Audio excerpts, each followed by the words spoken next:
All right, let's do a quick mic check.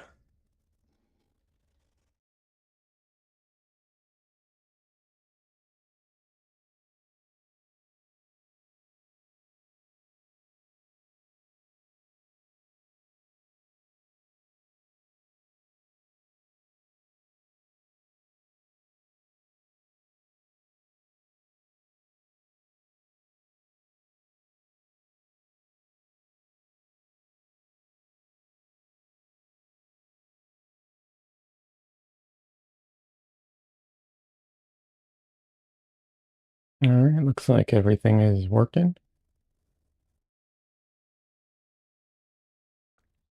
How is everybody doing today? Hope everyone's having a good week so far.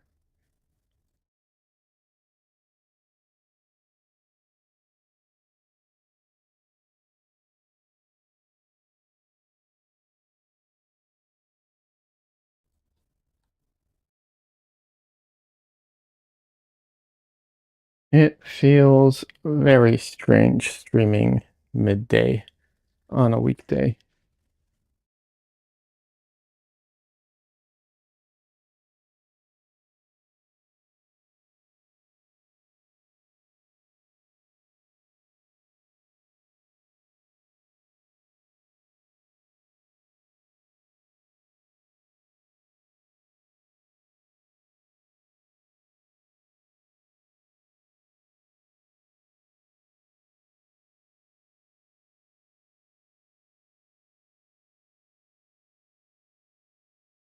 Have to do manual focus because if I do autofocus, it keeps focusing on my hand all the time. Um, yeah.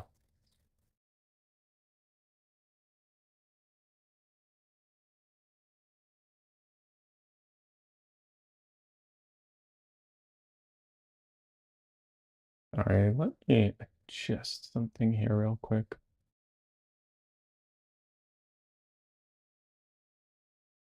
That's okay.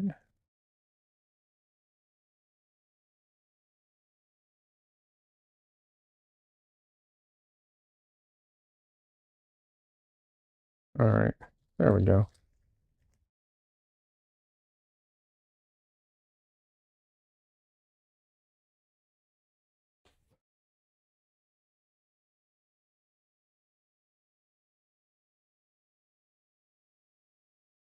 Oh, you know what? I just realized something. Let me,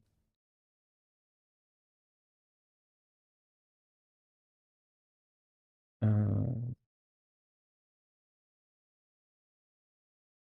yeah, I forgot to update this properly.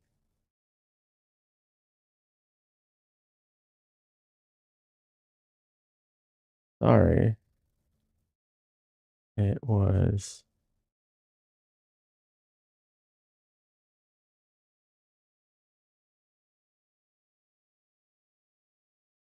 I think it's this one.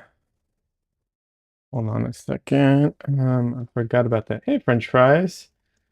What are you doing to French fries asks, hey Leod, what are you doing today? I'm working on this painting, hopefully taking it to a near finish, but I forgot my picture profiles on uh, my camera. True.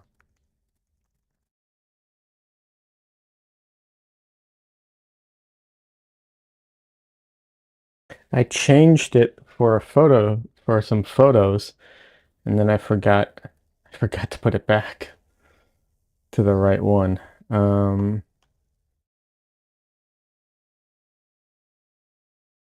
okay, yeah, it's picture profile 4. There's always just so many settings to remember all the time. Let's see, if I do off, it's this.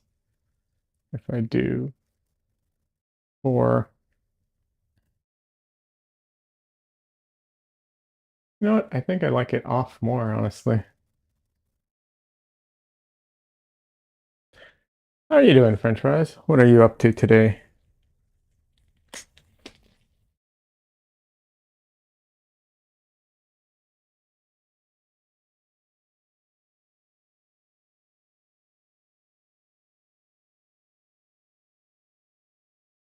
So for whatever reason on this painting, I keep messing up one part of the painting over and over again.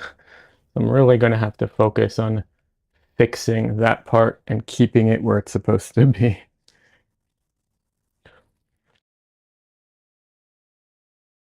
Yeah, this is a painting on plastic, but at this point, the plastic is all covered up, so it is very much just a paint, I'm just painting on oil, uh, dried oil paint at this point, which feels the same as any other dried oil paint. So that's the thing. That almost no matter what surface you paint on, if you completely cover it with thick enough oil, then it just becomes all this. It all feels the same afterwards, which is both a good and a negative thing, depending on what you like. Alrighty. So yeah, the part I keep screwing up on this painting is over here. I keep pushing this whole part out for whatever reason.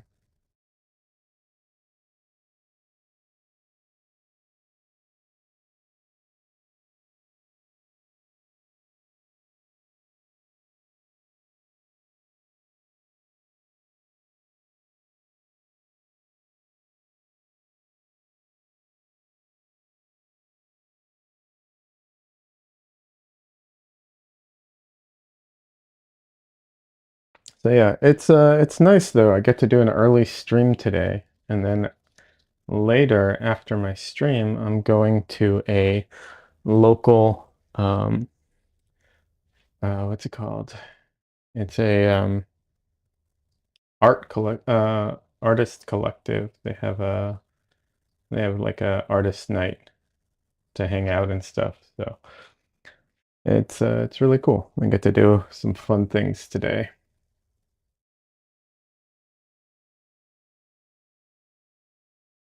Having said that, I think most of my palette is actually dry. So let's,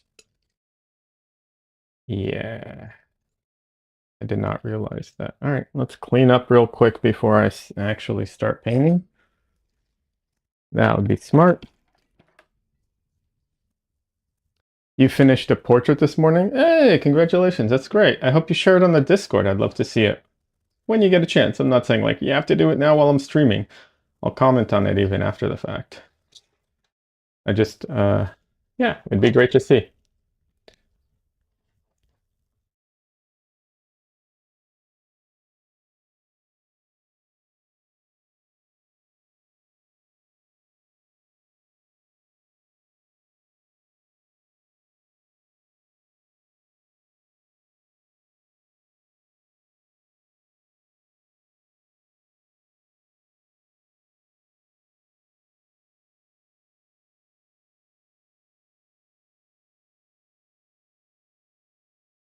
I should have done this before stream, but I totally thought everything was still wet and I didn't even check. So I'm gonna just scrape everything off right now real quick. Get back to painting. But yeah, for people who don't know, I do have a Discord, and if you want to hang out, share your artwork, see other people's artwork, talk about art, ask questions on making art, all that stuff. I have a Discord, and people are welcome to join. It's a very friendly place.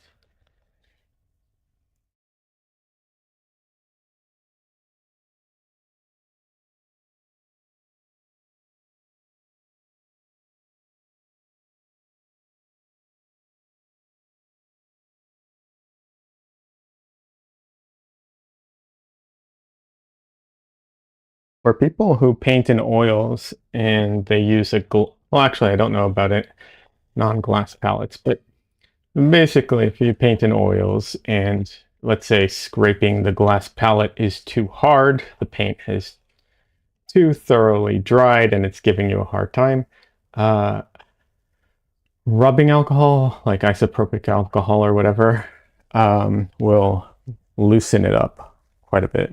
Obviously, all the safety warnings that come with using alcohol, but um, yeah, it will loosen all the paint up and make it real easy. It basically like dissolves it.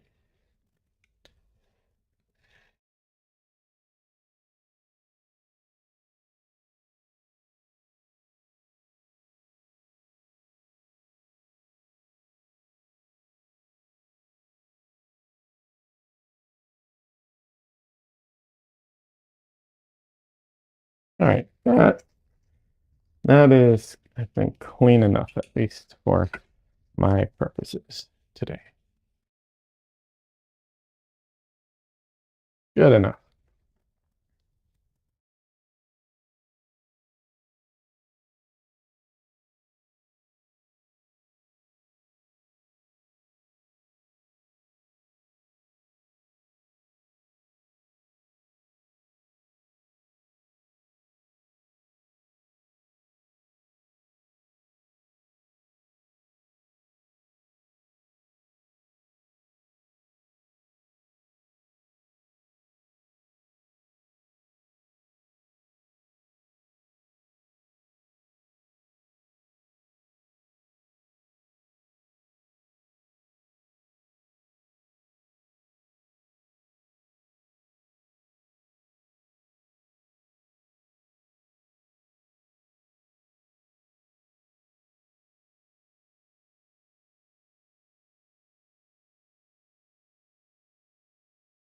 For anyone who is an artist who wants to do more things in person and has a hard time with that, um, I was unaware of this until I don't want to even say recently because it's been more than that, but art collectives, art communities, like not just art schools, I mean, literally like art collectives, places that have some places do studio spaces, they rent it out, some are nonprofit. There's quite a variety of things out there.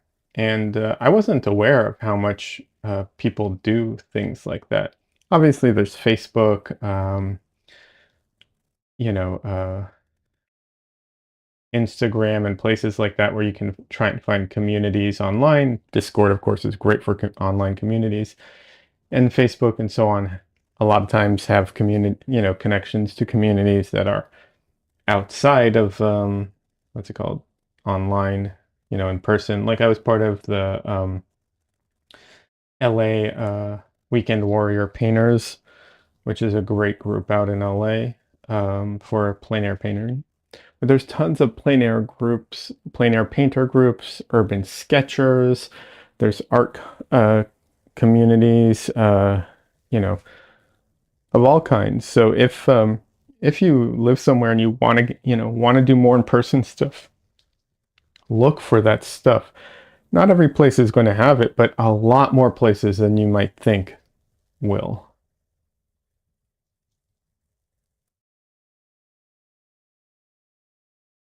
And always remember, if there isn't, you can always start one yourself.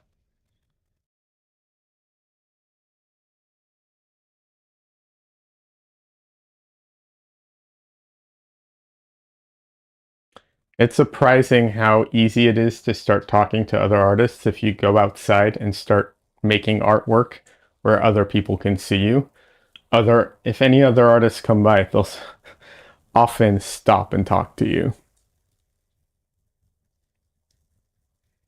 So, just a general kind of message for people out there.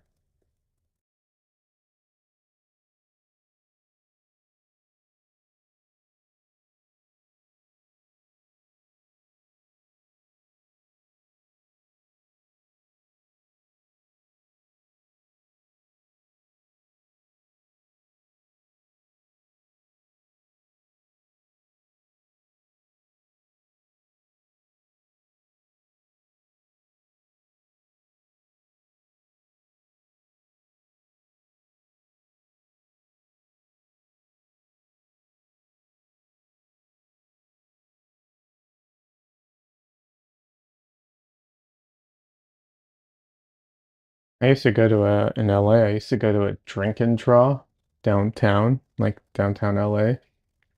Just quite a bit of a drive for me. But it was such a great event to go to when I could make it.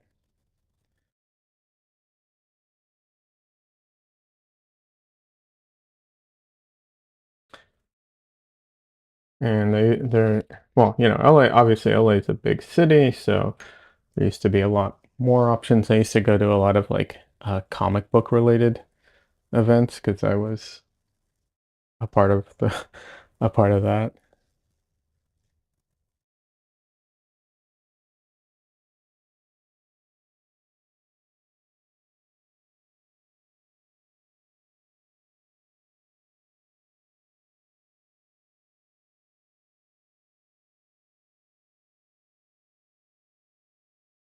I'm pretty sure this color is completely wrong, but I want to be able to see it, and I don't mind having to cover it up later versus something I am struggling to see later.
Let's see. I have a question here. French fries says, "Did you ever meet Canyon there? I think he used to go to Drink and Draw in LA too." I don't think so. If I did, he wasn't introducing himself under that name, and I don't recall him. So no. I met a bunch of famous comic book people over the years because I was like, I would say, if I'm being, generous to myself, I was part of the indie comic scene. And so I got to meet a lot of comic book related people because I used to go to all the conventions and everything. And so I'd also meet them at the drink and draw, but also conventions and so on.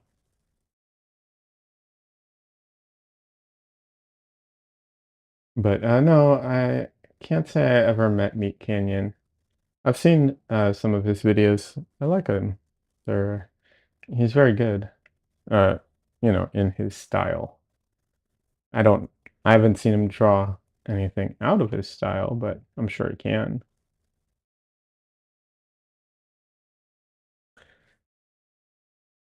How long has Meat Canyon been making stuff under that name, I wonder?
Yeah, I moved to Austin in 2018, so either we missed each other just because, that happens, or um he started going afterwards. I don't know. But yeah, I definitely wasn't there all the time, unfortunately. I just could not make it. It was a bit of a drive for me from because LA is big, and depending on where you are, it can be a bit of a drive.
Even though I will mess up the background some more, even if I cover the colors of the background entirely, if I don't address the marks that I just made and I leave them and they dry, uh, you'll get a halo effect of the ridges of the brush, like regardless of the color. I, I have to go in there and kind of mess this up so I'm not getting that halo effect around the figure. Not that there's anything wrong with that if you do it intentionally. There's an artist I like a lot who does that intentionally, and that's a different thing. Generally in painting and art, that's kind of the main thing. It's like you can mess up the rules or do things that aren't right or good. If you intend to do them, then that's fine. That's your choice. But if you don't intend to do them, then it's a bad thing.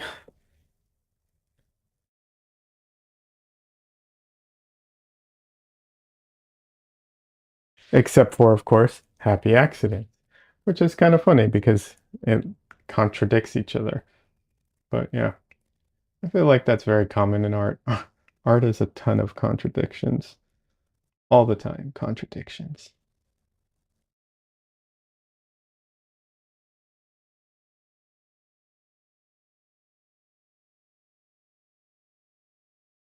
I think the reality of it is that even though it's a ton of contradictions, it's all about the context of the contradiction because it changes. Okay, let's see.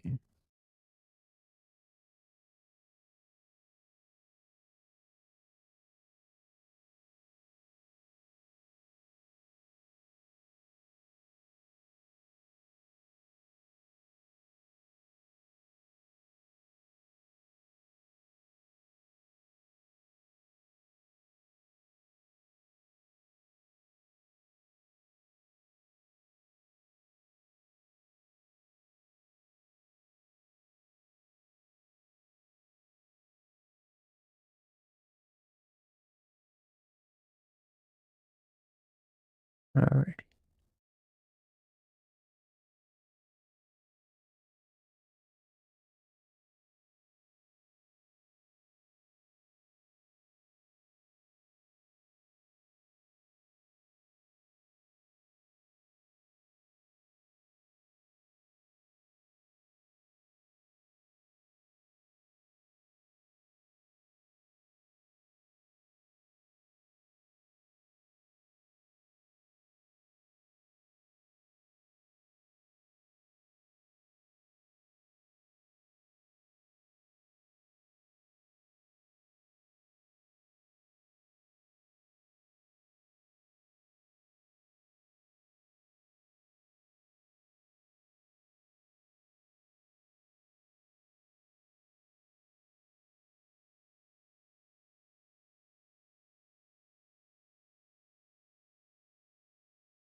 I think it's funny, I fixed the side of the face, but her jaw right now looks completely wrong.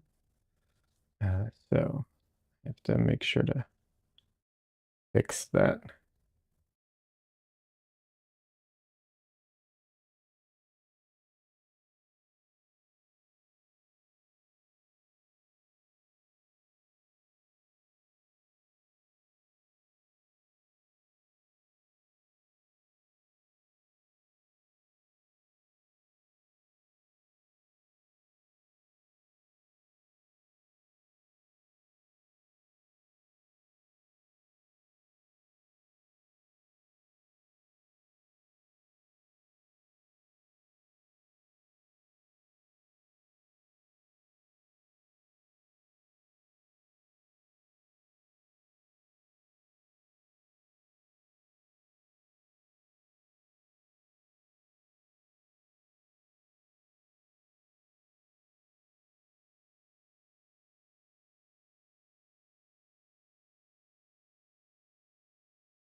So some of the painting's dry, some of it's wet, which personally, I generally try to avoid painting on paintings like this, except for during stream, because you know, I kind of have to, or I have to have multiple paintings running at the same time.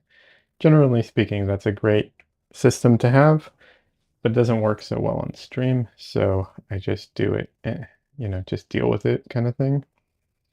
But it means that I can't really oil out, so I have to sometimes like patch oil out, like as I go over an area, realize.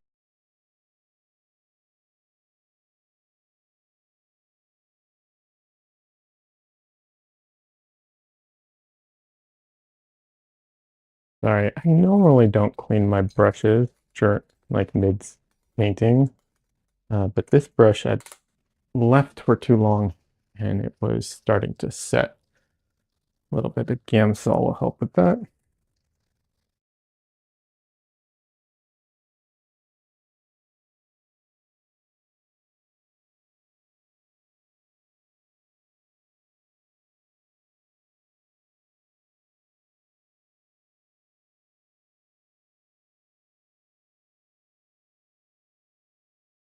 When it comes to using solvents, my understanding that Gamsol is without a doubt the safest solvent, like mineral spirit type of solvent out there at the moment.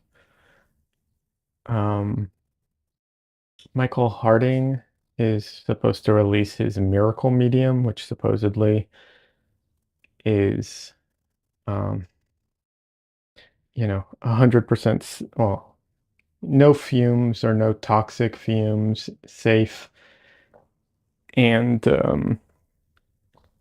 what's it called? Basically, it's supposed to solve all the problems with solvent, but it's not out yet.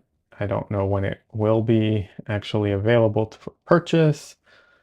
I don't know what it feels like to use it, and I have no idea how expensive it's going to be. So Gamsol is the go-to at the moment, I think.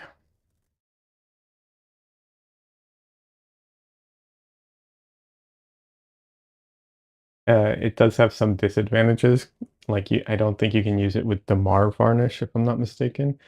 It is just not strong enough for Damar varnish, but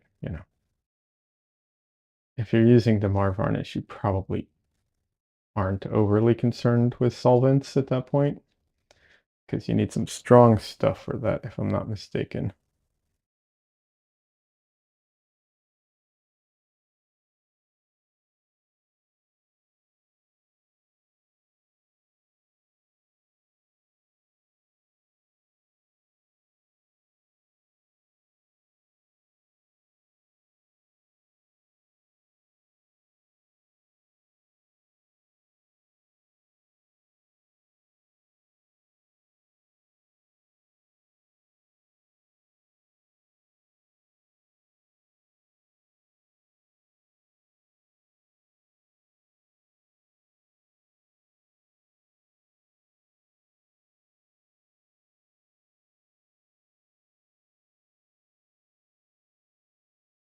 Vent Vento Frost. Welcome. This is awesome, especially because I hate oil paint and I know how difficult it is. Also, the red reminds me of the new King Charles portrait. It's a good point. I didn't even think about that. The red in the King Charles portrait. Yeah, I didn't. That was unintentional, but happy accident. Uh, Actually, the person is cosplaying a uh, what's it called? A kind of queen of some sort. So kind of is appropriate. Um, I think it's more fantasy based, you know, although the other one's kind of fantasy based too. But you know what I mean. And thank you. I'm glad you like it. Oils, it took me a long time to get a handle on them. Once it clicked, it was something really interesting where it went from like, I can't control this and I can't get it to do what I want to it clicked. And then years later, when I tried going painting digitally, digital just feels so clunky and clumsy in comparison to what oils feel like to me now. You know, obviously it's very subjective and I'm not really trying to give like which is better. I'm just saying like how it feels can change drastically. I had the same thing with watercolors. I used to do a lot of watercolor painting. So I was very comfortable doing watercolors. And then uh, about, I don't know, half a year ago or maybe a year ago at this point, I can't remember. I tried to do a watercolor portrait and it just felt so, I just felt so like out of touch and clumsy with it. And like I couldn't, like it was just really awkward. And so, yeah. But, I'm sure some practice would help with that. What kind of artwork do you do, Ventafrost? And if I'm getting your name wrong, feel free to correct me.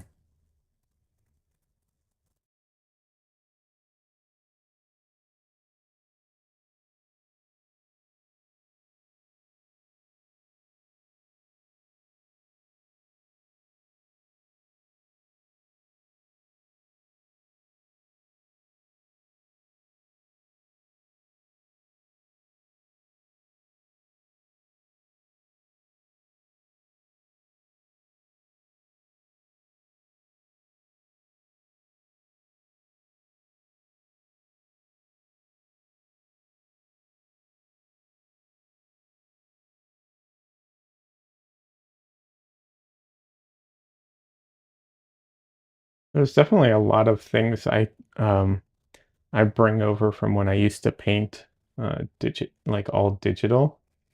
I can definitely feel like there's a lot of, I don't want to say habits exactly, but techniques or ideas that I bring over from digital as well.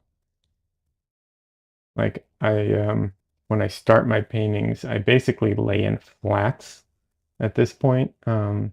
I don't do the like shadows the way that like a lot of oil painters do. I do like two tones or something like that where I lay in just flat colors and and so on, which it works, I think.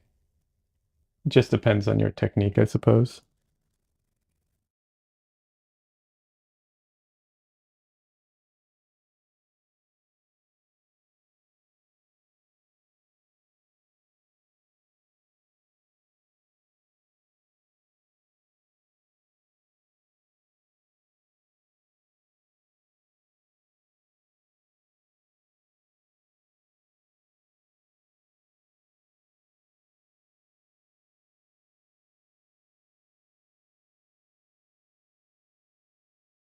Yeah, because I don't paint as like traditional portraits as as some people, you know, I I was really happy with the King Charles portrait because it's different, regardless of your opinion on basically any of it, really. I was just happy that they went and they did something different. They went for it. They swung for the fences, did something not very traditional. Yeah, that always makes me happy.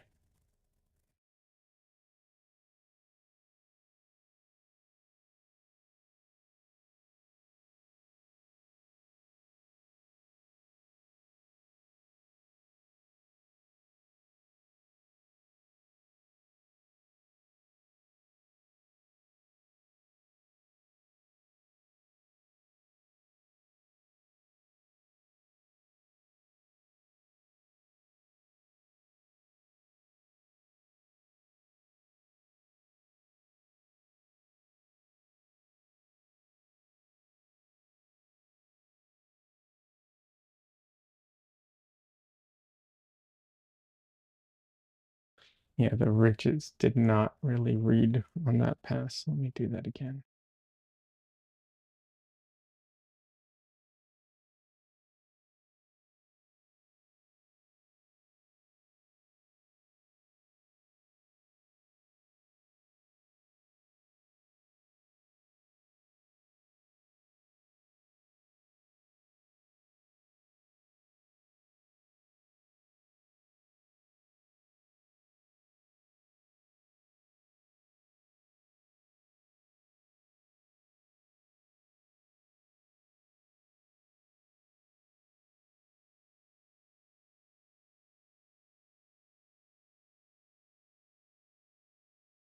Michelle says, I just don't understand how no one told them it looked like a bloody background.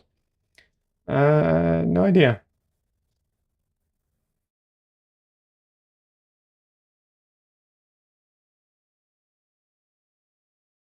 I mean, I think maybe it's because, there's all kinds of connotations to different colors, I guess. I don't know.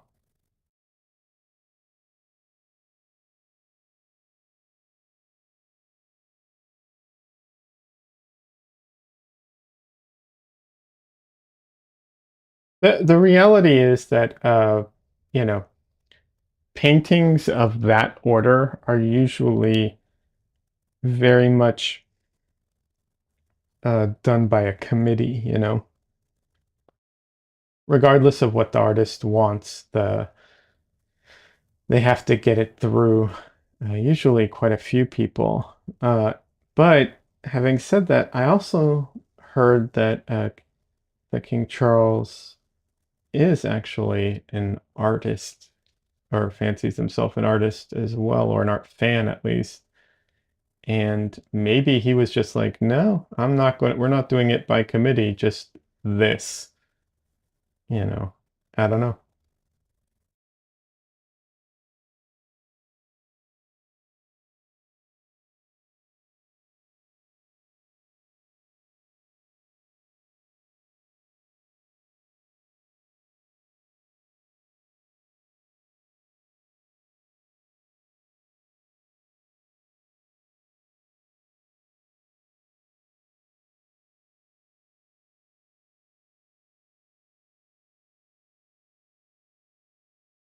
At the Portrait Society this year when I went, I someone told I can't remember who it was that was talking, and I can't like there's such a I'm so garbage at relaying stories because I can't remember who said the story and I can't remember who the story was about.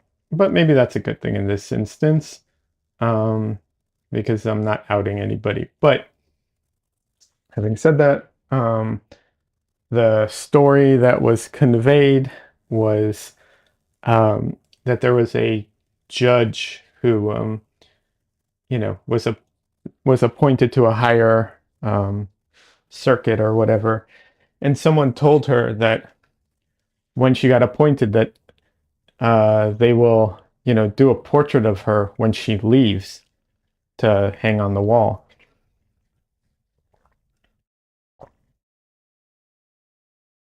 So she commissioned a portrait of herself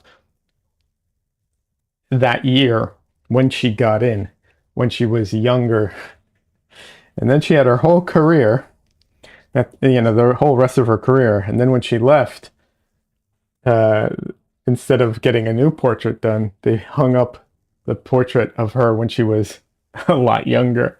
So you have apparently like all these old people, the portraits of all these old people, and then hers, relatively speaking, sticking out kind of thing, which I thought was genius.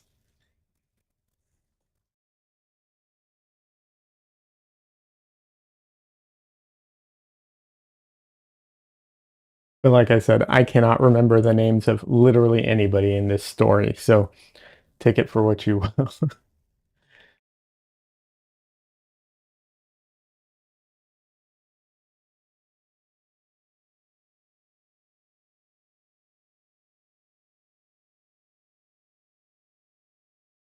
There's just too many talks and too many things I went to at Portrait Society. I just cannot remember it all.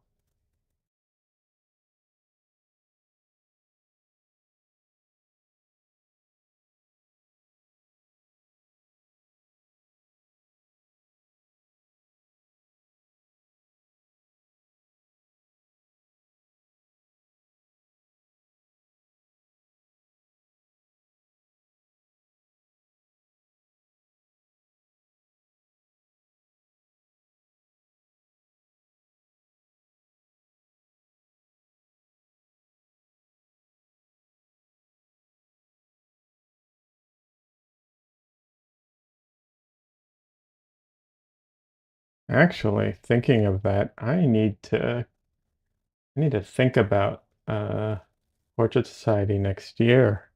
Try and come up with a portrait that I can submit for their competition.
But say what you will about the King Charles portrait, it's a lot better than the other portrait that was put out. Um, what was it? Um, oh, I cannot remember who it was that it was of.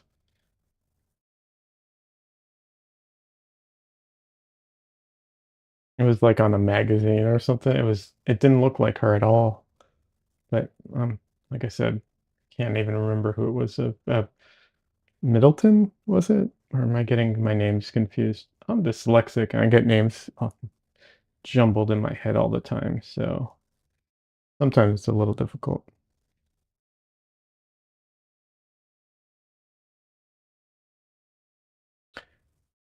Kate Middleton. Yeah, yeah, yeah.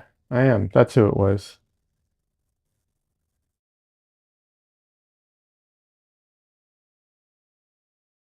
Yeah, they did a portrait of her and it didn't look anything like her.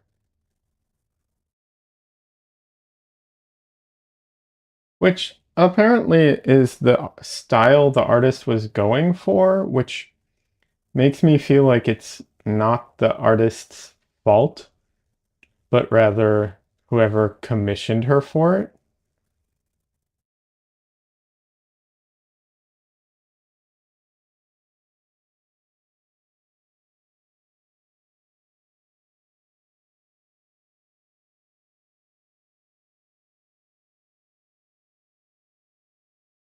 Like if the artist never goes for likeness, and you commissioned her for it, you should know that you're not going to get likeness out of it.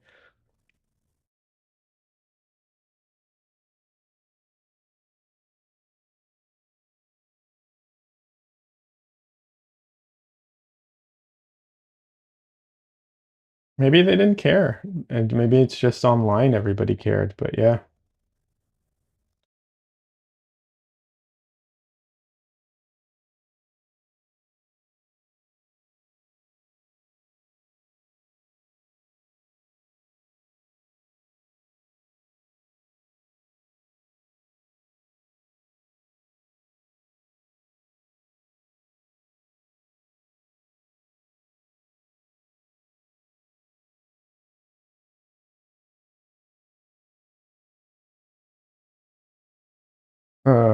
Michelle says the artist said she painted the essence of Kate rather than how Kate actually looks.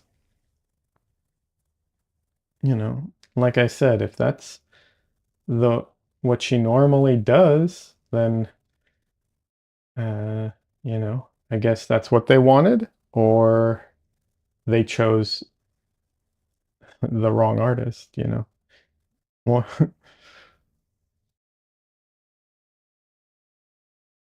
if the artist doesn't normally do that, though, um, then my assumption is she messed up and then is just covering. I'll just put that out there. I'm not saying that's what she did.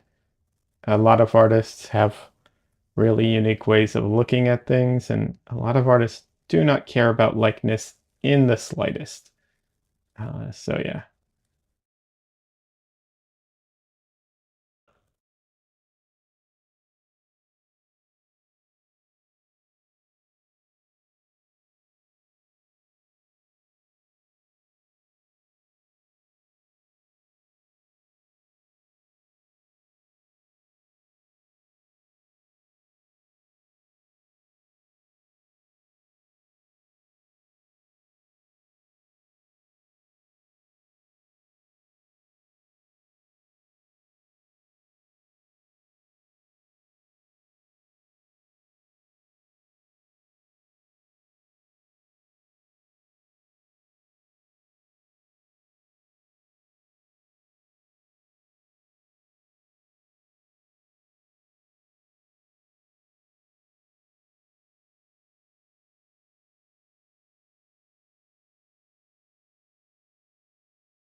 I do think it's possible to do a portrait of someone where the likeness is slightly off, but you really do capture them regardless. But it is less common, I'll put it that way.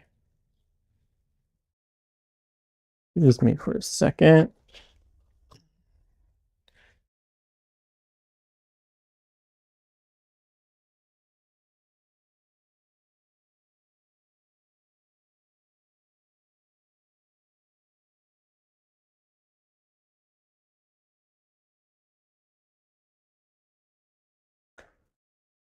The tentacle taco. Welcome.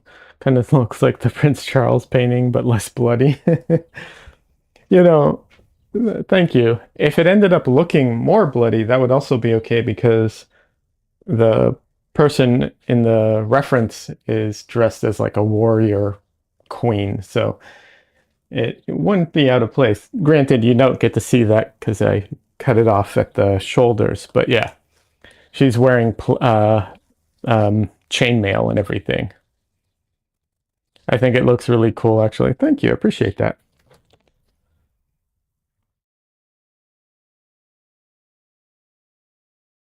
But yeah, she's actually wearing chainmail. I know it's like I said, I cut it off at the shoulders. The reason for that is I wanted to be able to actually get more of her face in, and once the face starts getting a lot smaller, it starts getting difficult to paint. Like, I mean, you can still paint it, but you can't really get in there and do all the fun nuances of a face without breaking out the really, really, really tiny brushes. Welcome to the stream, by the way. How are you doing? Are you an artist? A lot of people who stop by are, so I always ask.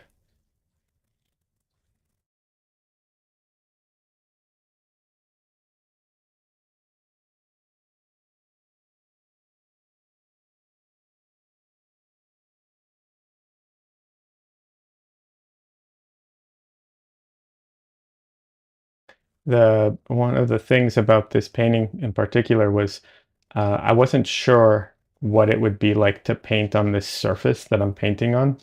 So it was kind of an experiment to see what it would be like.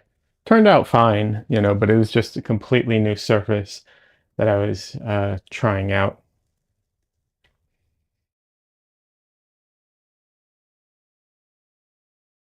The Tactical Taco says that makes sense, especially with oil. It's hard to get smaller details. Yeah, yeah. And no, I'm not an artist. I just think art streams are chill. Nice. Well, thank you for stopping by. I appreciate it. Always appreciate fans of art as well, of course. All artists do. But yeah, I used to play music on my stream, but I'm simul streaming to what's it called? To YouTube, and they're more of a pain when it comes to royalty or DMCA. So now it's just a quiet stream.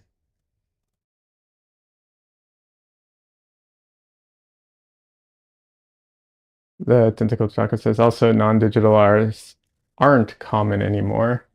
Uh, Definitely not on Twitch. Obviously, there's a ton of traditional artists out there, but online, it leans digital for obvious reasons. Yeah. Um, Although, you know, with all the AI stuff, not that I want to get into this conversation much, but it might push artists who, you know, more towards traditional stuff. I know that even before AI became a thing, um, when I started doing paintings for myself, um, because I work digitally all the time at work, I was like, I don't want to do more digital artwork for myself. And that's what pushed me back into traditional. I started in traditional mediums and then I went all digital and then I started pushing back into traditional mediums again because of that.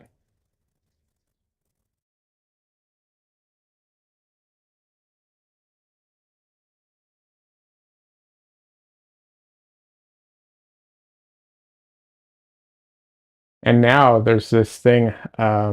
Once again, I'm going to mostly avoid the subject, but it was what's it called? A lot of artists are getting claimed as being AI artists, even though they're not. Um, so that's one of the things I like about doing these streams and painting in oils. There's never any doubt. I don't have to worry about it. I mean, it still might happen because the all that stuff is automated, but it'll be more funny than anything else when it does happen.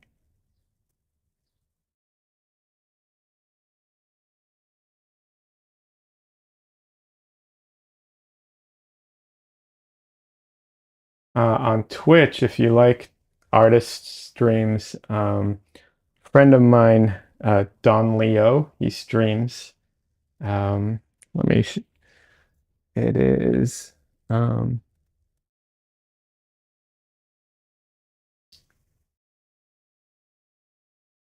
Automod got you. Hold on. Yeah.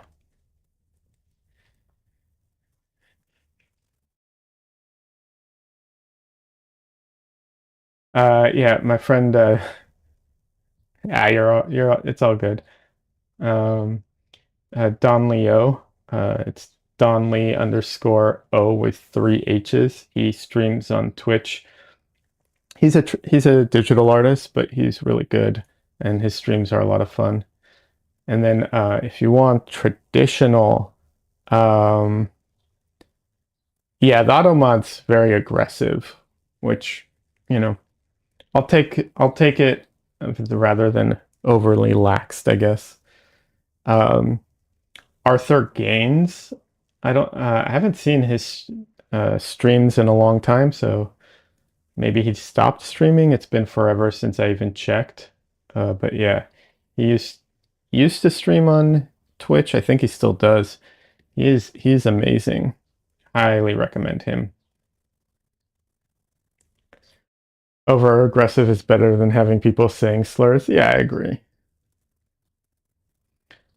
I'm also generally the people who come in here are pretty chill, so I'm not too worried about that. It's more the thing I get is what's it called? You get bots that come in and try and like sell you on, buy followers, blah blah blah, all that stuff. And it's like, yeah, no, thank you.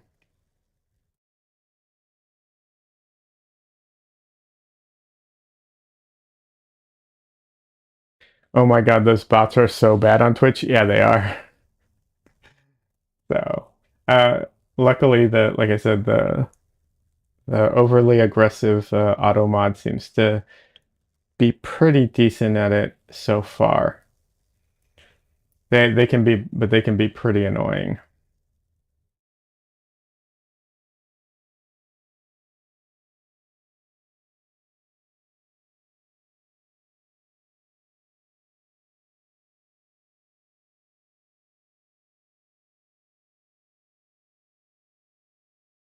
Yeah, unfortunately, I don't hang out on Twitch as much as I used to. I used to be on Twitch a lot. I just don't have the time um, for like live streams as much.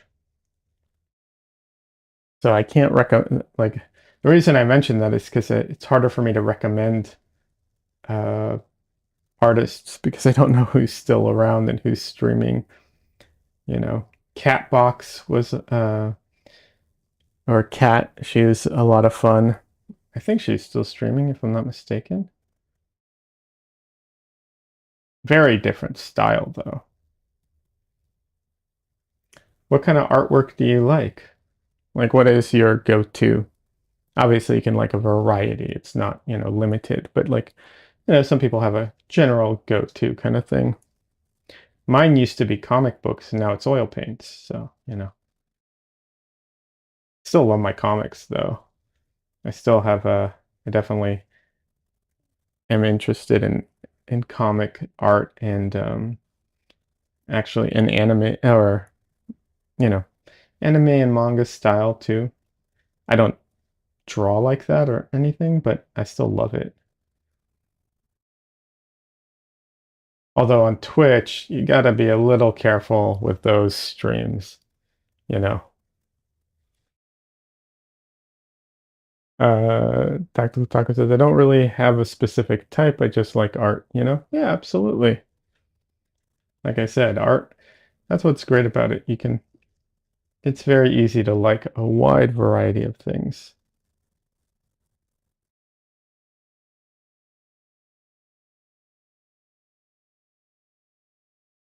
I think it's easier to like a wide variety of art more than it is a wide variety of music even.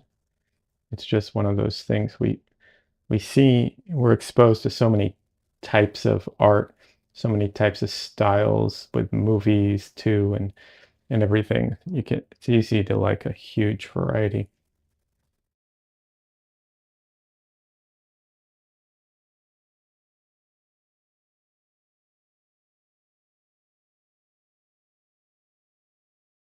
Uh, the technical taco says, also sorry if there's ever a point where I don't respond. I'm waiting for a guy to bring in his mountain bike.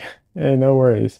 I understand people are often at work or, work doing other things. One of the people who watches me a lot, often she'll be taking care of her dogs or cleaning the house at the same time. So I get it. I do the same thing when I'm watching streams, I'm often busy doing something else at the same time.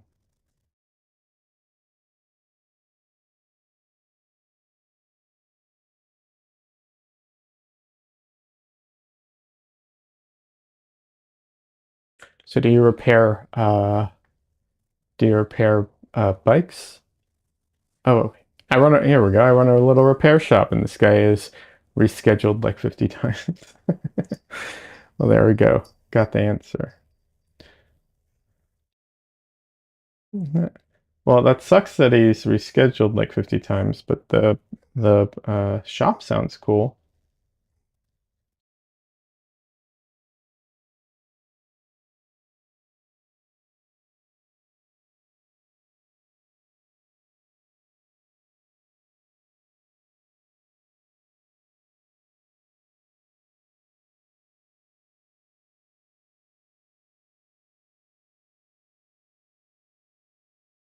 I bet I'm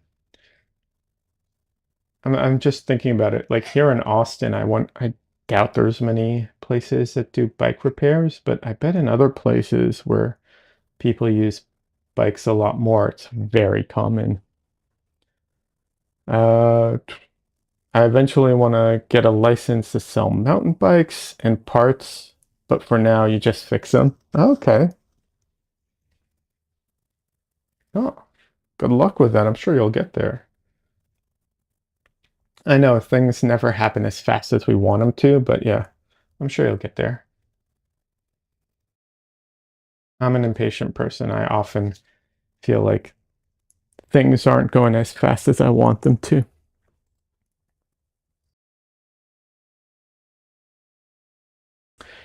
You're out in the general Pocono area in Pennsylvania.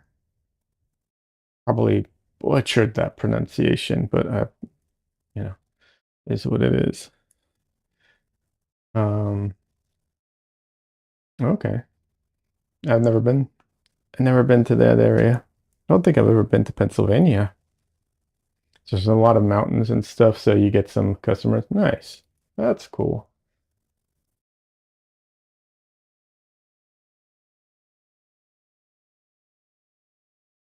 Actually, no, I take that back what I said earlier. I've seen a lot of people riding their bikes out here. Most of it's like exercise people that are doing like long, you know, bike rides, but still they have to have a place to get it fixed if something happens. So there's got to be somewhere around here that does that.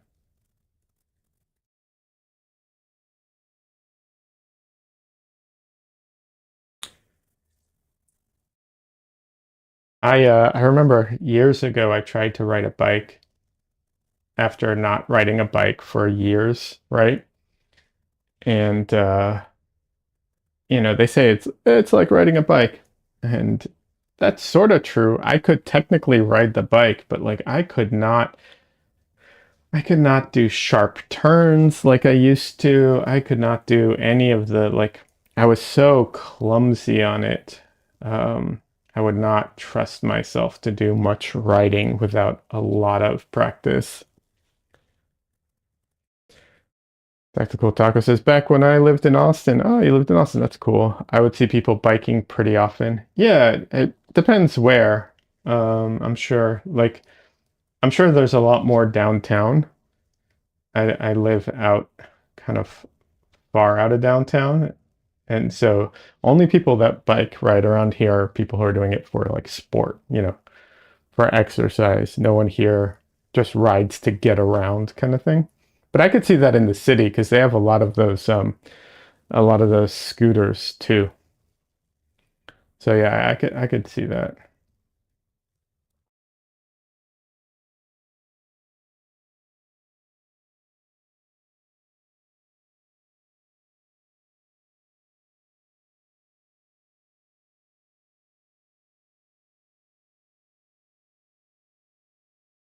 Yeah, we live out in the burbs a bit.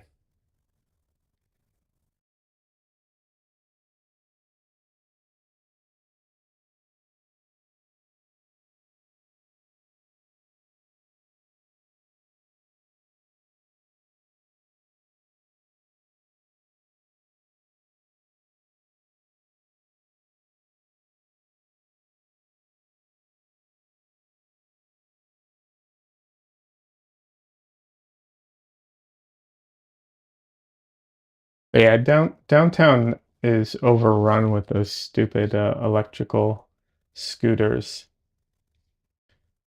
And generally speaking, I'm not against them, but I feel like a lot of people don't know how to ride them properly, you know?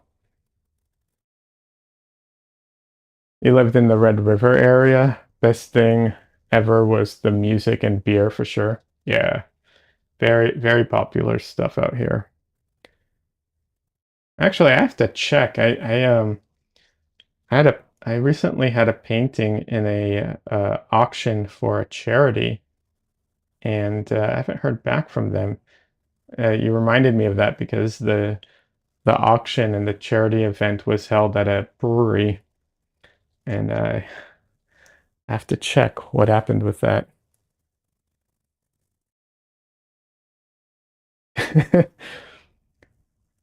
Drunk Taco has lost a good bit of skin due to those scooters. Yeah, yeah, they seem a little on the dangerous side,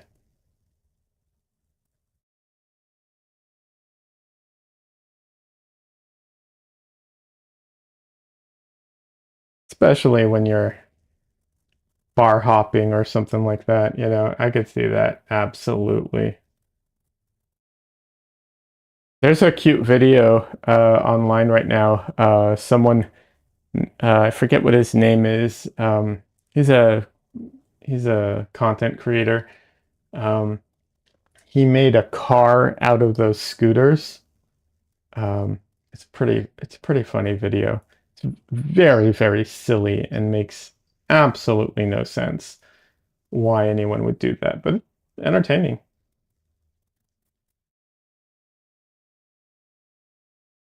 Michael Reeves, yes, you love his videos. Absolutely. Yes, that's his name. Thank you. I do too. He's really good. Really funny guy. I like him a lot.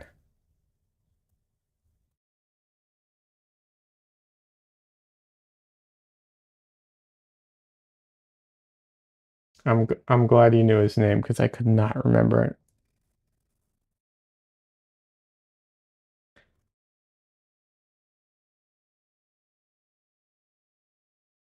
I I've been putting off or saving it for when I can actually watch it. The I Did a thing. He recently made like what looked like rocket powered cleats or something like that. I don't know. I'm curious to see what the hell is going on there. Yeah, no problems.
Yeah, there's a few creators like that that do these wacky inventions.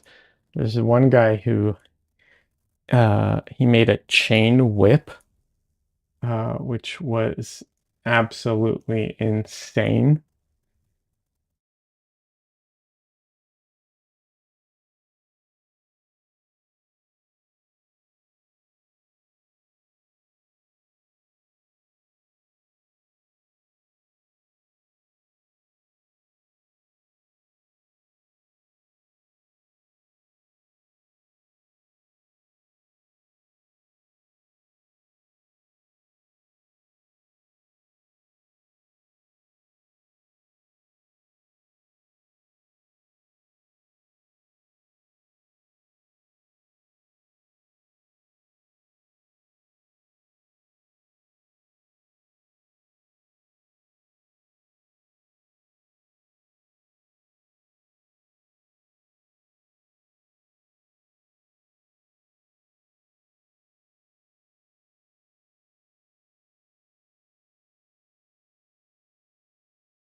So anyone who's watching this now or after the fact and is curious, yes, I know the nose is way, way, way too red right now.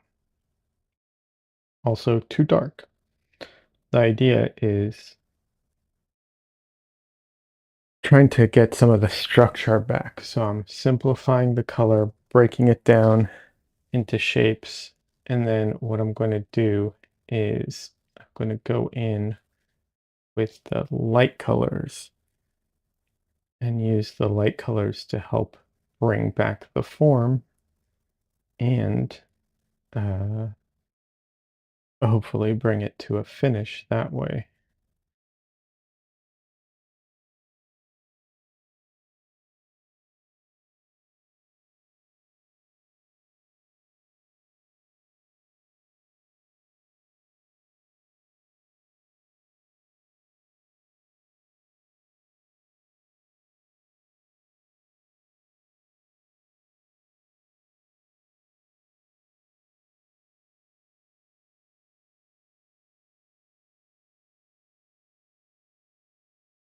And if any of that like stronger color peeks through, that's absolutely fine. It'll just look like, texture or skin or, you know, something like that.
And the same thing with the orange. I'm basically covering up all the spots. Even if it's going to be lighter, I'm still covering it with the colors that I'm using.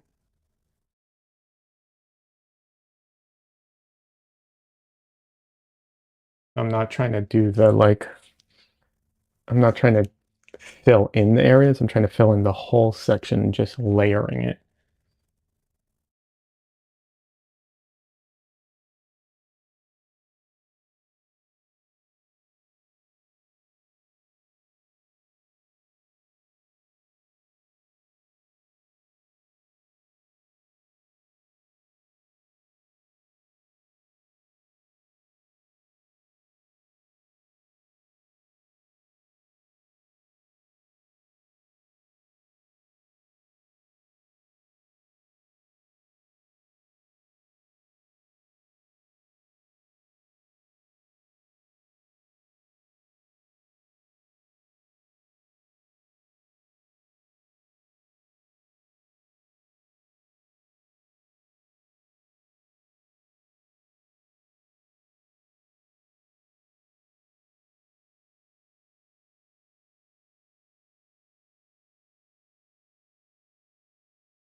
Sometimes you need to redo parts that you wish you didn't have to redo more than once. Oh well.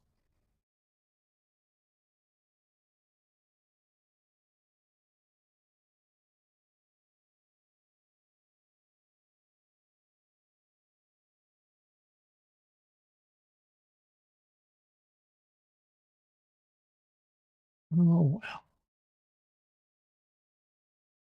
Might grab a different brush though for a second attempt. The shape of this one might just be working against me.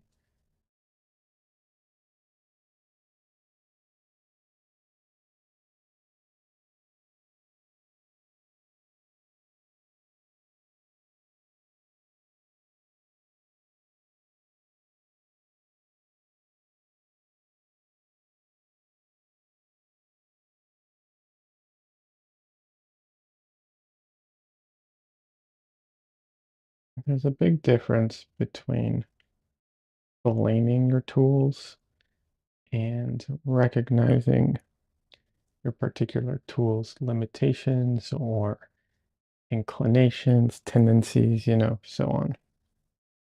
Every type of brush has a tendency to do different things based on the shape and the bristles and so on.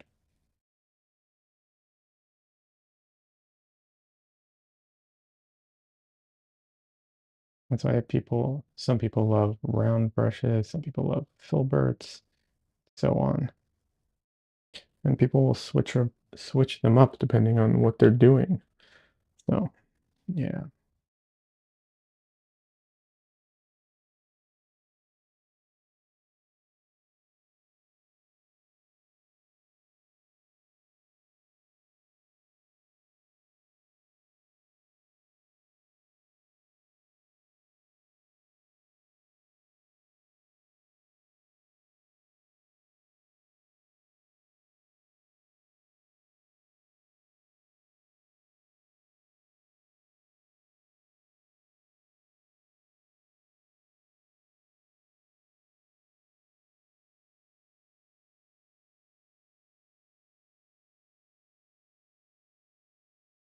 All right.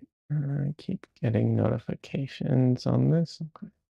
Shut that off because very distracting.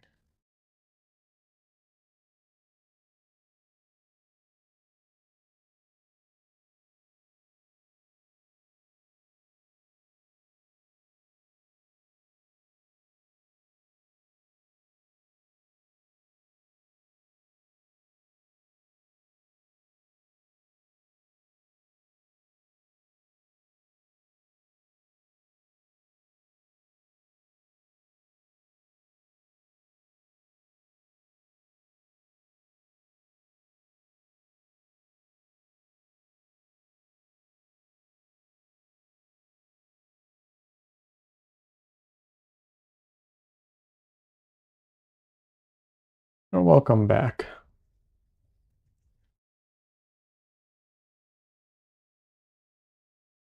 I hope everything went well and you made a sale or got a customer, whatever the verbiage is.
Do you fix other things other than bikes, or is your specialty really bikes? Let's see. Tactical Taco says, I did something for sure. He cracked his handlebars. They're made out of carbon fiber, so I gotta order a new set. Okay.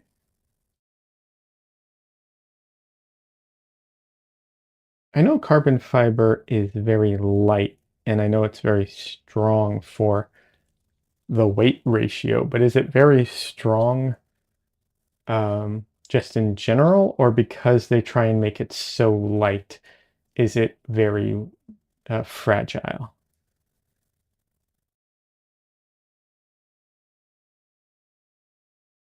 Taco says, I'm a registered gunsmith and licensed master mechanic, but mountain bikes and motorcycles are my passions. Oh, that's awesome.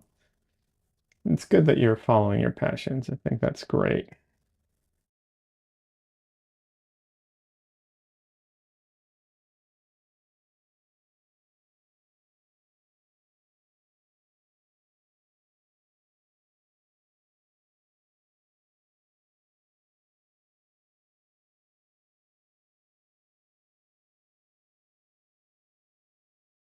I think, obviously I follow my passions. Most artists do, hence being artists. Um, but I think everyone should, I support people doing that in other things as well. Not everyone's an artist, you know. Not everyone wants to paint, and that's fine. But everyone can find something that they're like really passionate about.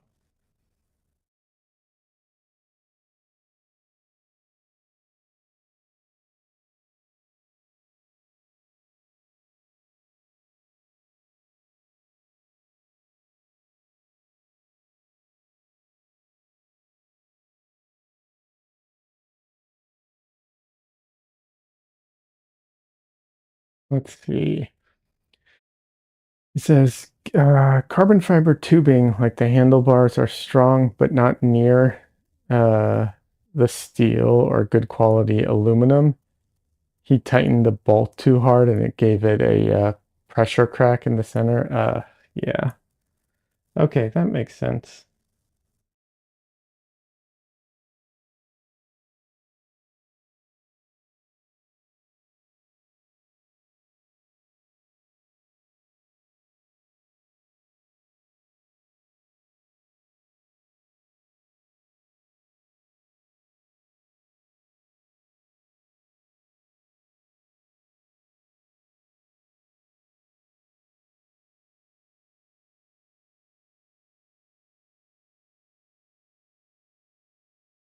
Aluminum is such a weird metal, in my opinion, just because of like how strong it is and also how like weak it is and it's just a weird to me it feels like a very odd metal where it's like it just has very bizarre properties to it in my opinion.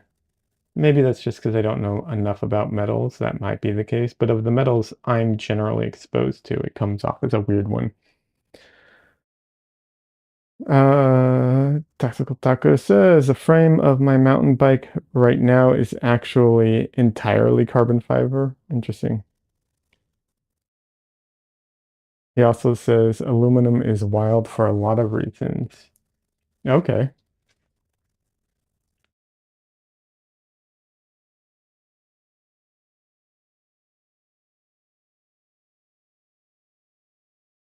I'm curious what other reasons. I mean, I can think of a few, like it's, mm, how it reacts to magnets and stuff too, or doesn't rather.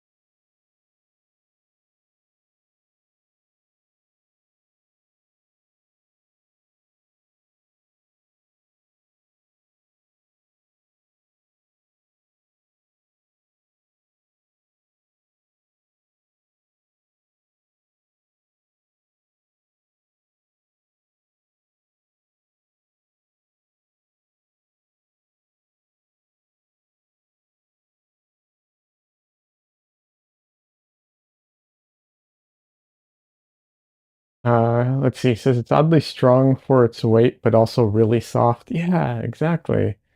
Not magnetic, and if you mix it with mercury, it's a really weird reaction. Interesting.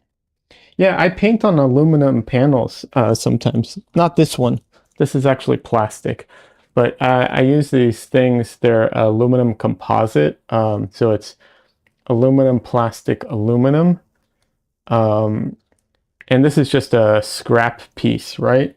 And it's really interesting because like the panels are pretty sturdy, but this piece that's small is just like I can easily like bend it, and flex it.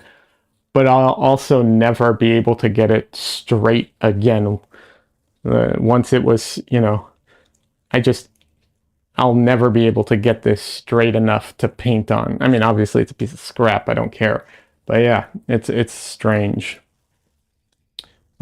So yeah, I'm actually looking at ABS plastic for painting on it. This is what this is. This panel right here is actually a piece of ABS plastic um, that I wanted to try out for painting. But yeah, aluminum composite panels are very popular right now with oil painters because they're very, very archival. But they do have some negatives to them too.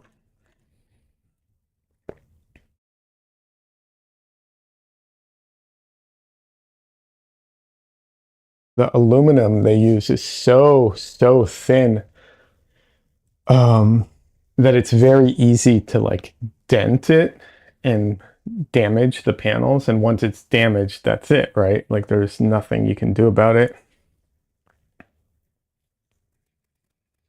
So it does have some negatives to it as well.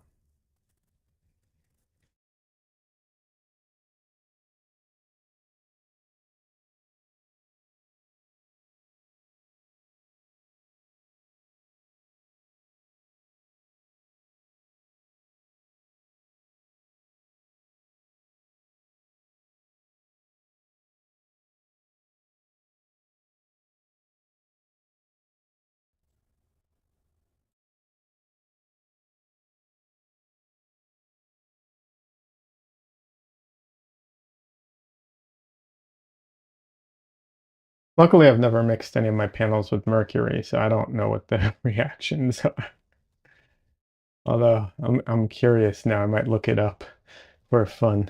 I follow all kinds of like, yeah, what's it called, sciency channels just for the fun of it, So like, what is it called? Gallium is that's such a bizarre metal. Uh, yeah, that one's freaking weird, but it's cool. It's really cool to look at and see it like interact with things.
I have a, copper panel that I'm looking forward to painting on. I, well, even if I wanted to, and I don't know that I do want to, I can't afford to paint on copper all the time regardless. The panels are just way too expensive. Like I said, I don't know that I even would want to make it uh, an everyday type of thing, but I am looking forward to trying it out. Should be interesting.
The funny thing is, I've actually painted this model before, and I struggled with her nose then too.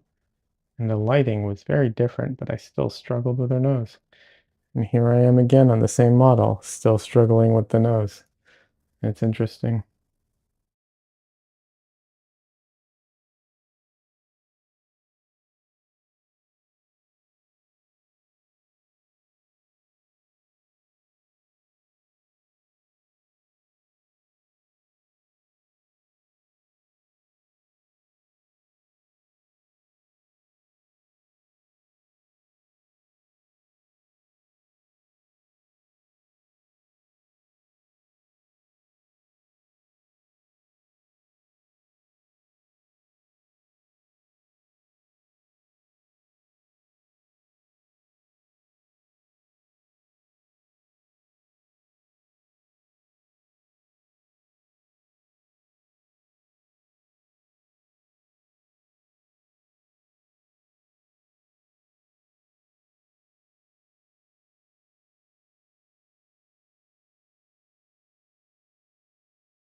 So in a lot of ways, it would be a lot easier to use a smaller brush. But a lot of times using a larger brush helps with the overall structure of things. And sometimes getting that correct is more important than getting the details accurate.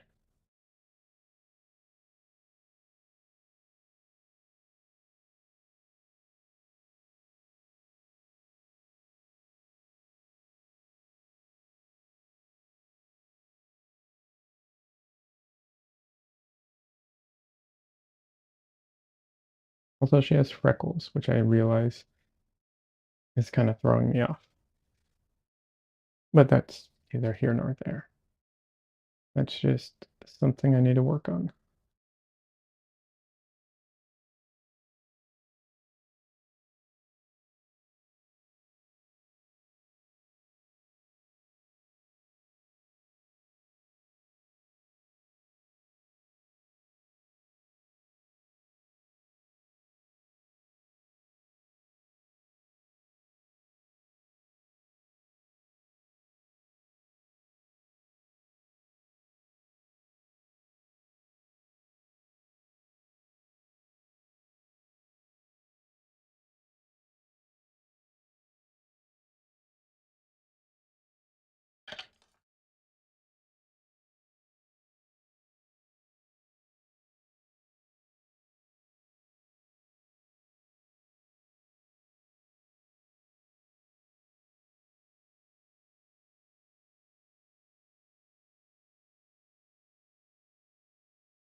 Tactical Taco, if you're still there, I have a question for you. And if you're not, oh well, not much I can do about it. Do a lot of people come by your area to do painting? A lot of places are very popular for plein air painters. I don't know if your area is one of them. I'm just curious.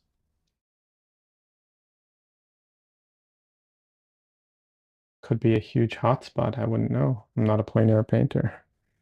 I'm actually a really bad plein air painter every time I try it. I'm really bad at it. It's definitely, there's a skill to plein air painting aside from the painting part. Like, yeah, there's just something to it. But practice, practice, I guess, right? Not that I practice it that much, that's why I'm bad at it. But even if you're bad at it, for the artists out there, there's still a lot you can learn from doing it occasionally.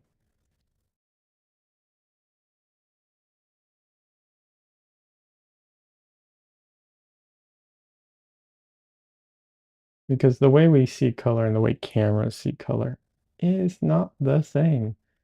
And so going out and seeing things in person can be very beneficial.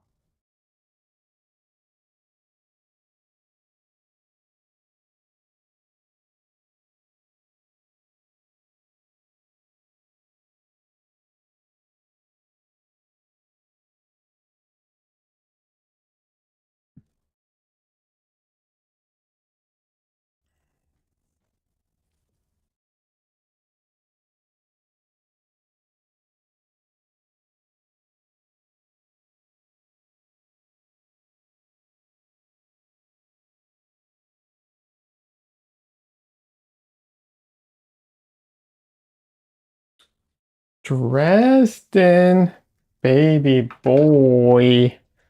Oh, we have a furry guest here. Hey, hi, little boy. How are you doing? Oh, oh, sweet boy. Yeah. Aw,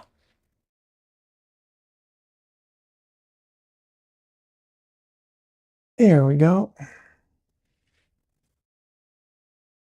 Oh, little boy. Ah, yeah. Oh, you're so fluffy. This is Dresden, named after the wizard Harry Dresden from the Dresden Files.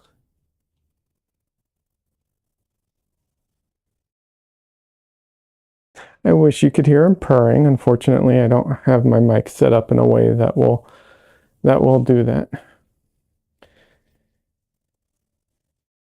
He sometimes gets freaked out by the cat in my monitor, which is him. He sees himself in the monitor as I'm streaming and is freaked out by it. Yeah, you give my nose licks? Why do you lick my nose? Why do you lick my nose?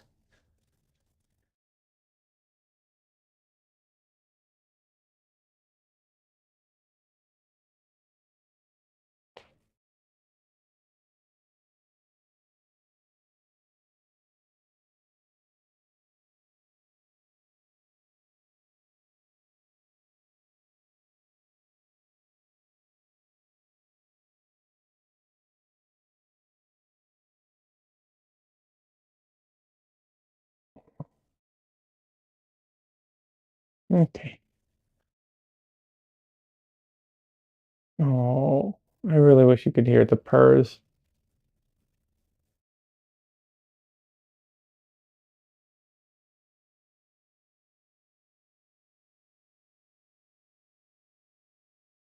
Oh, he sees himself. It's just you, little boy. He's so dumb.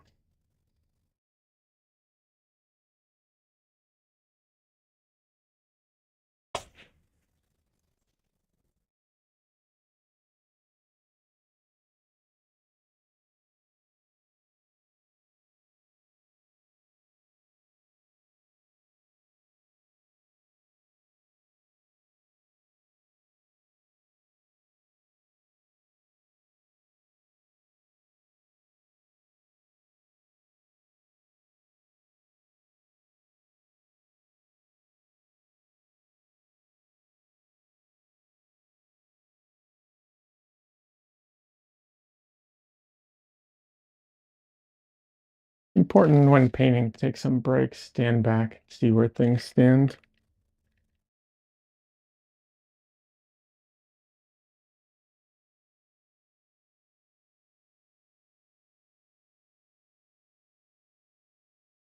I actually took a photo of this earlier before I started painting, and I can evaluate the two now, like side by side, to see what I've improved, what I've actually made worse, and so on. It's really interesting.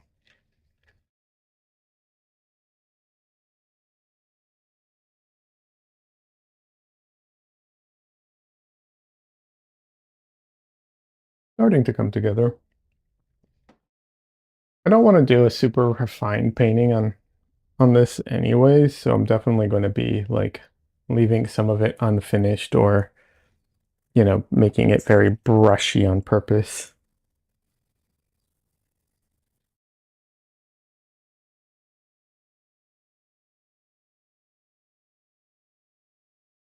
Let's see. All right. Hi, Tristan. He really wants attention today. What, little boy? I would wear him in a backpack while I painted if he would stay there, but he won't. Isn't that right, little boy?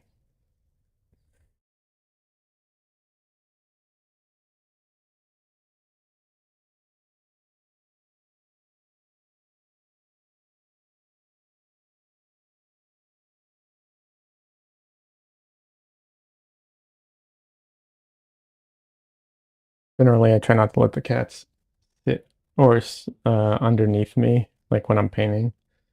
I don't want anything falling on them by accident. Well, or on purpose, I guess. I don't want anything falling on them, period.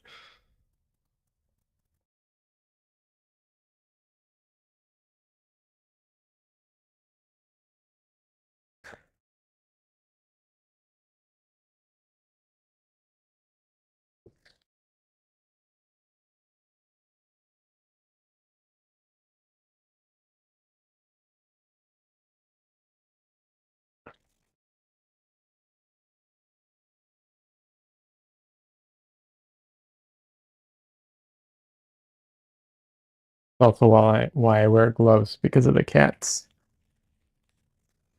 Kristen, get in my chair or go somewhere else. No, you have to go away. You can't stay by my feet while I paint.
Alrighty.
to be so careful with the blue.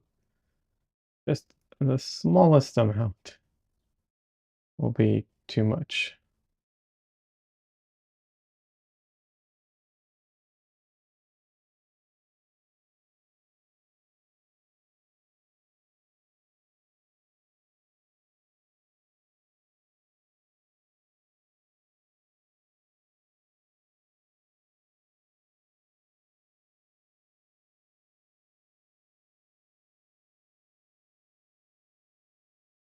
So she is turning her neck, so she does have some wrinkles, sorry, wrinkles isn't even the right word, folds, because as you crane your neck, that's what happens. Um, but a lot of times it's easier to just put down kind of the base color of it and then to go in and put in, the defining details after the fact. Actually, generally how I paint, from big to small. Most of the people I know, that's how they've been taught, that's how they teach. It's kind of the general consensus. Not everybody works like that, but generally. That applies to even to individual parts like this.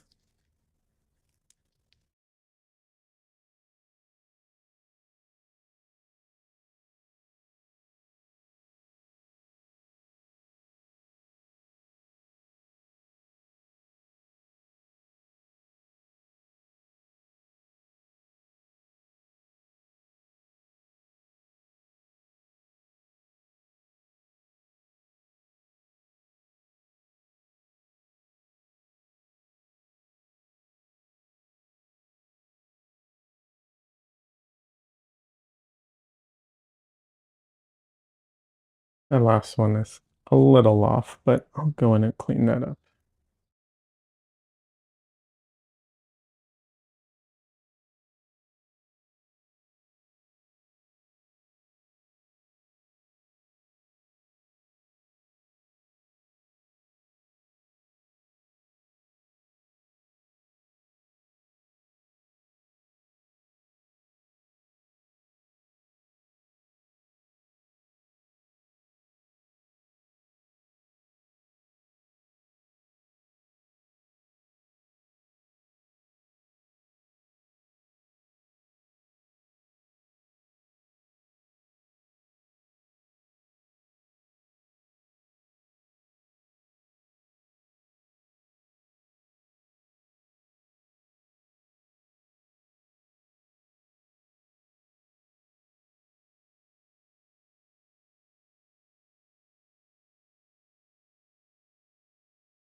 Hey, Lost Pixel. Welcome.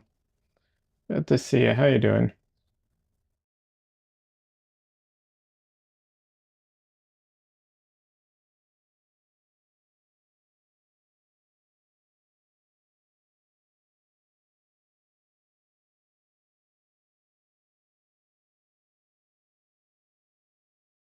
Pretty good. Yeah, I'm doing all right.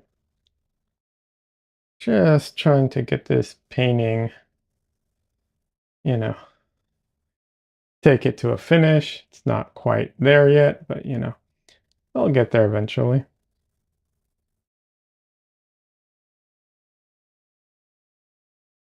It's funny, I painted this model before, and uh, I'm having some of the same troubles I had with her before as I am now, which is kind of funny. A countess of some kind or something else? I mean, technically she's dressed as some kind of like um uh warrior queen of some kind. It's a stock image photo, so I don't really know what it is. But yeah.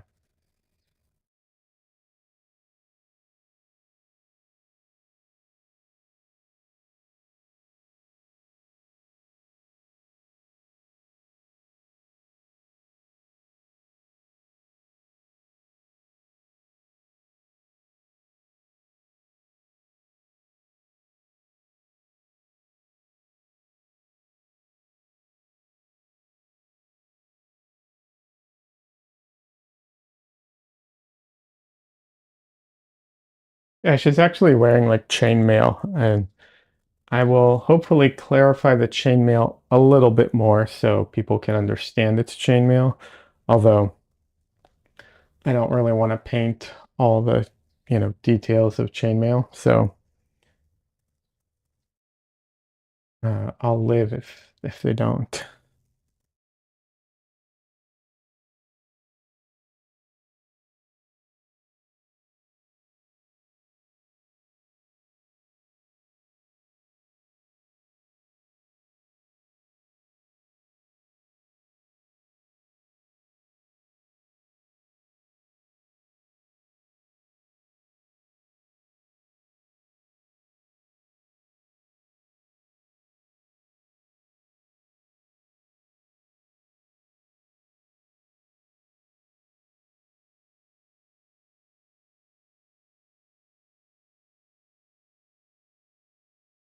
My eyes were drawn to the crownish thing on her head first. Yeah, she is wearing a crownish type of thing, and I will clarify that a little more, as I finish it.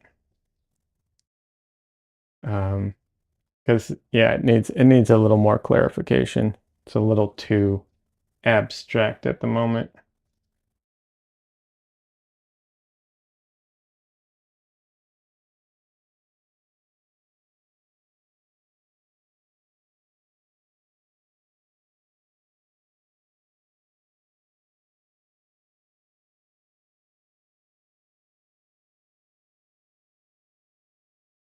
But otherwise, you're quite right.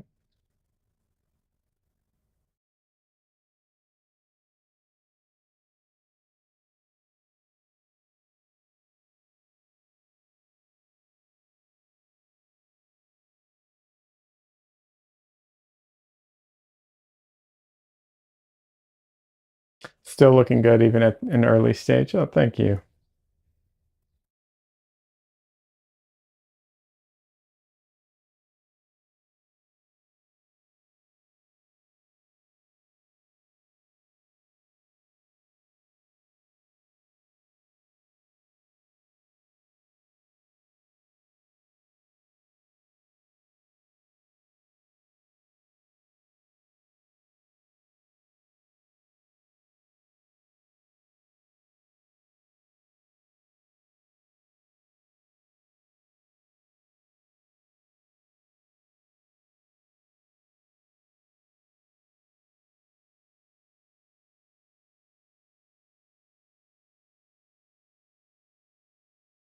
Background is blood for the blood god, though. LOL. Yeah.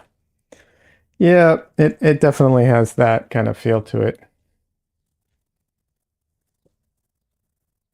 Some people have been comparing it or mentioning the King Charles portrait, which I didn't even think about when I was, putting this together. And granted, this is, like I said, it's from stock image. It's not like I was just trying to find something that would look nice to paint that would be good for trying out this new panel, you know. So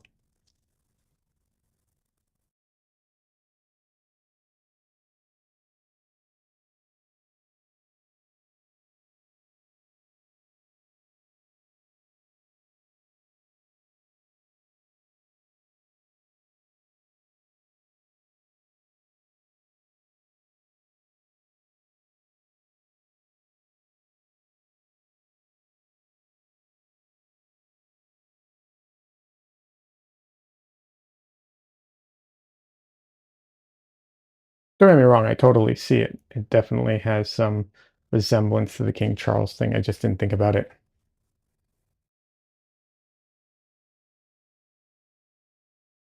You haven't seen the King Charles portrait? It red too? Yeah, very red. Very much the blood of my enemies type of thing. I don't think that was the intention, but it definitely gives off that vibe.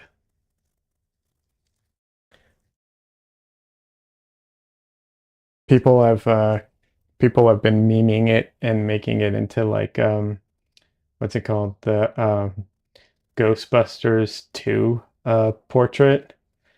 And I've been comparing it to that, the one in the movie. Um, yeah, uh, the internet had a lot of fun with it when it came out.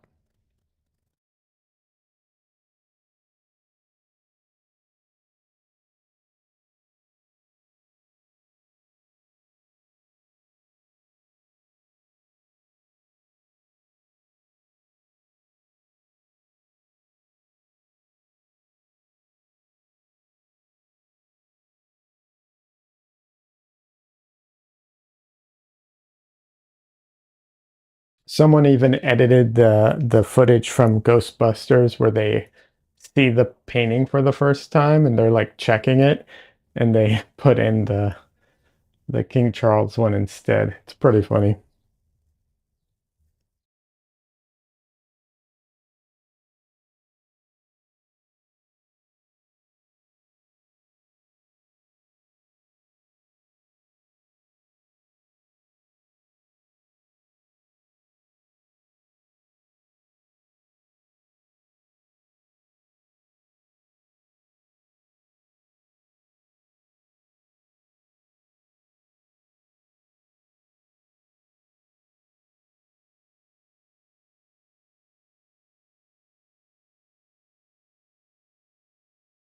Very let's see. I was about to say that was another thing aside from blood, the aside from the blood god, this could remind me of is the Ghostbusters, very dark and brooding.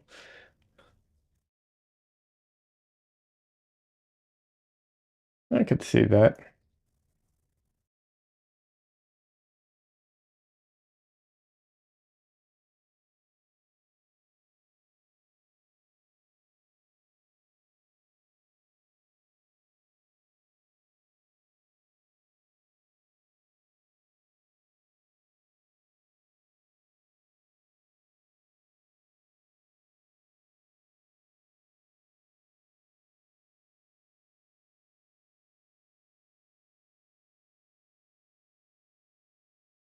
Yeah, but I highly recommend going and checking out the King Charles portrait.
Lost Pixel says, "Oh well, the artist must have been trying to make some kind of statement." Honestly, I don't think so. I think, if I'm not mistaken, I heard that King Charles is an art fan, and I think he's a fan of the artist himself, if I'm not mistaken. So, um, I think it might have been uh, unintentional, in the sense that they didn't realize how, you know, other people perceive might perceive it. Maybe I'm wrong. Maybe he was trying to make a statement, but yeah, I don't know.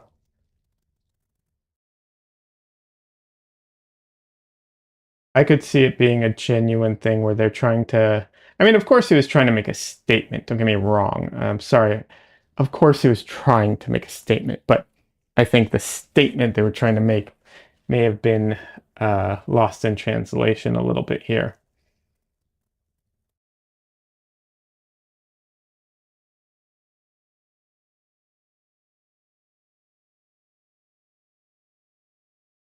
They probably thought that red, red is a strong, powerful color, and he would look very strong and powerful, even though he's got, a ton of health issues and is old and is like, has, inflated sausage fingers because of all his health issues.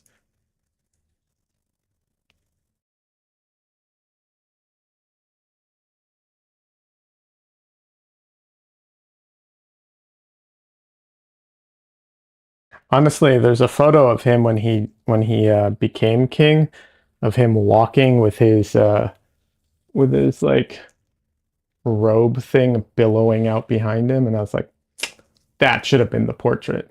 Should have taken that photo, painted it, made the background look better, not just like whatever it happened to be, and that should have been the painting.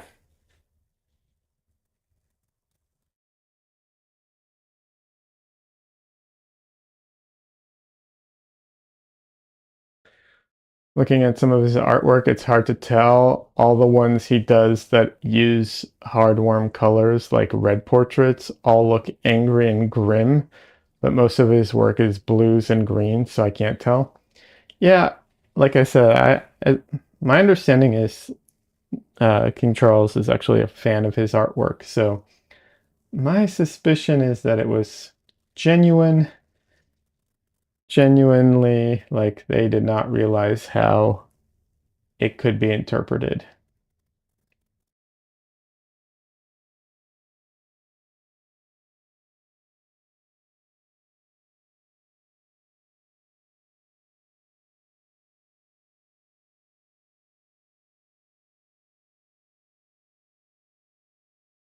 It's really hard to understand how, like, to put yourself in other people's mindset and to think of how people are going to, receive certain things. It's definitely a challenging thing. And when you're that detached from, you know, reality or the common person, I can't imagine it being easy to do.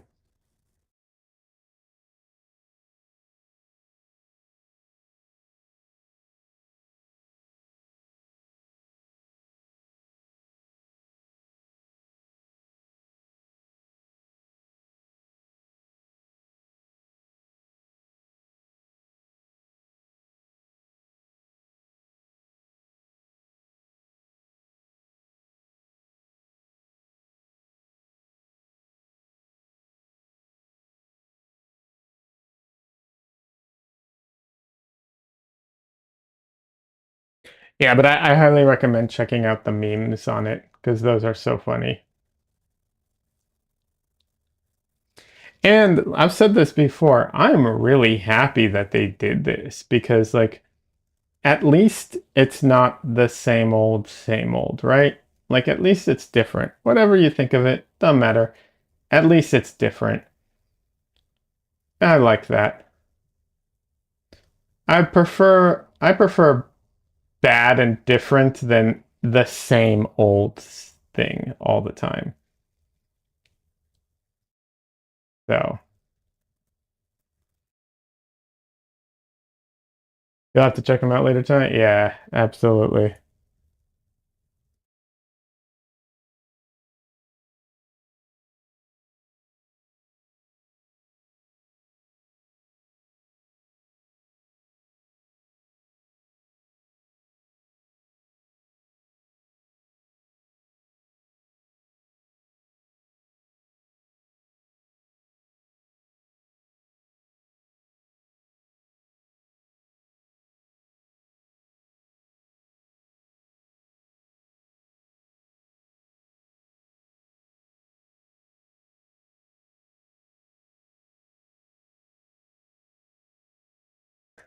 All right, friends. Let's see. Lost Pixel says, I agree with that statement. I think it looks fine. It's just funny. Yeah. Like the thing too is I do think that it's a actually like I don't think it's a bad portrait. I just think it is funny. It can be taken in a weird way, but I don't think it's actually a bad portrait. There's a lot of nuances to it that you it's hard to see, but like there's a butterfly, like a monarch butterfly on him for the monarchy or whatever, and there's a bunch of symbolism baked into it that I'm not entirely aware of, but he's holding like a I don't know, a staff of some sort that's supposed to signify. So there's all kinds of stuff there. So it's a good portrait. It's just funny.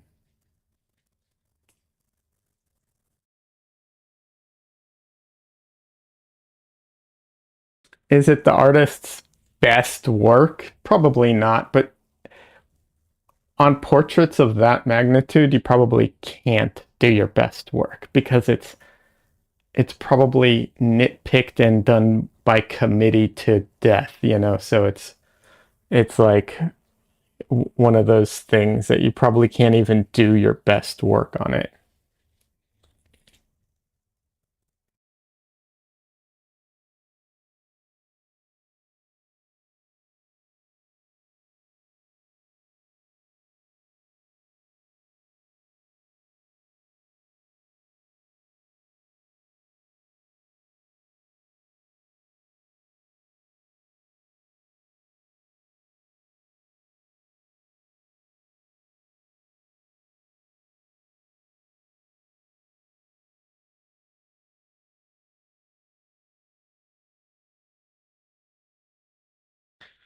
It looked like it's very similar level to most of his art.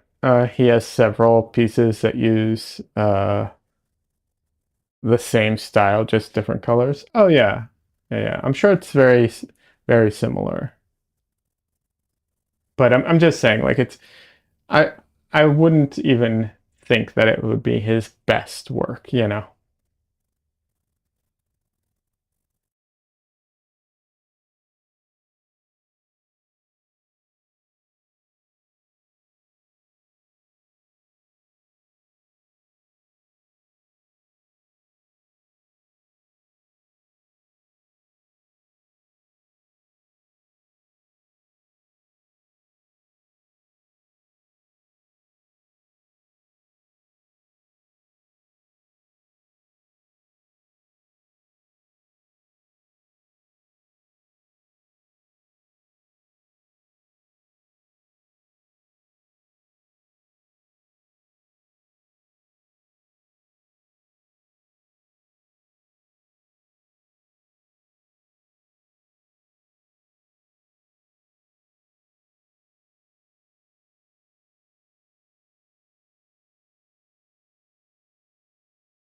All right, let's see.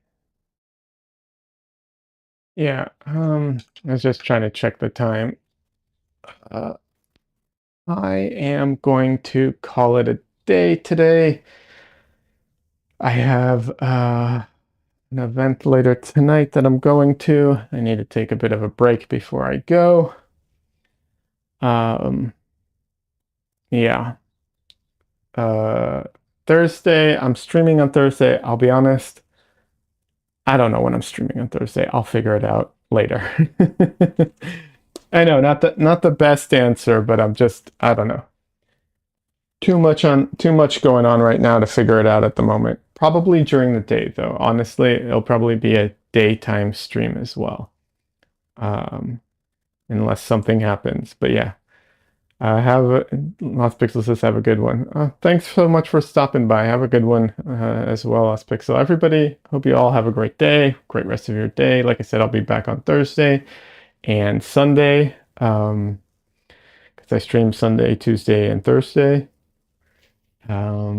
Let's see what else is going on.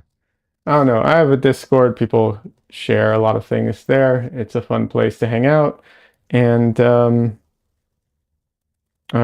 Instagram, car, all that stuff. Anyways, have a good one. Oh, I always forget to mention this. My paintings are available for sale. So if you want to buy one of my paintings, they're available on my website.